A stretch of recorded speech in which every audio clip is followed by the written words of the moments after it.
మీకు డబ్బు అంటే ఇష్టం ఉందా లేదా? ఆబ్వియస్లీ ఉందా? గాంధీ తాత అంటే చాలా ఇష్టం. ఇష్టం కదా. సో అతను మన ఇంట్లో ఉంటే ఇంకా ఇష్టం కదా. చాలా ఇష్టం. సో అంత ఇష్టం ఉండే వాళ్ళు అంటే జనరల్గా ఒక ఒక ప్రమోషన్ చేస్తే లైఫ్ సెట్ అయిపోద్ది అనే ప్రమోషన్ చాలా వచ్చుంటాయి. సో అవే బెట్టింగ్ ప్రమోషన్లు అవ్వచ్చు. సో ఎందుకు మీరు డేర్ చేయలేప్పుడు భయం వేసిందా లేకపోతే ఏంటి? ఇట్స్ నాట్ భయం, ఇట్స్ లైక్ కన్సర్న్. ఎలాంటి కన్సర్న్ అంటే నాకు డబ్బులు వస్తున్నాయి కదా అని ఇంకొకరిని నేను హామ్ చేయలేను. లెటెస్ట్ టేక్, నన్ను నమ్మి ఒక పర్సన్ ఏదో తీసుకున్నాడు, అది ఒక 100 రూపీస్ అవ్వు, 1000 రూపీస్ అవ్వు, 10,000 అవ్వు. At the end of the day వాడు ఆ పర్టికులర్ ప్లేస్ని తిట్టుకోడు, ఫస్ట్ నన్ను తిట్టుకుంటాడు.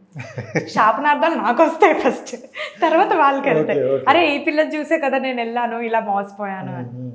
అలాంటివి నా నెత్తి మీద నాకు డబ్బులు లేకపోయినా పర్లేదు కానీ ఒక శాపనార్థాలు అయితే నాకు వద్దు. Okay, super super. సో అందుకని ఇంకా అలాంటి ప్రమోషన్లు ఏం చూసుకోలేదు. దట్ అంతేలే, రావాల్సిన డబ్బులు ఎలాగైనా వస్తాయి. నా హార్డ్ వర్క్ నుంచి నేను తెచ్చుకుంటాను.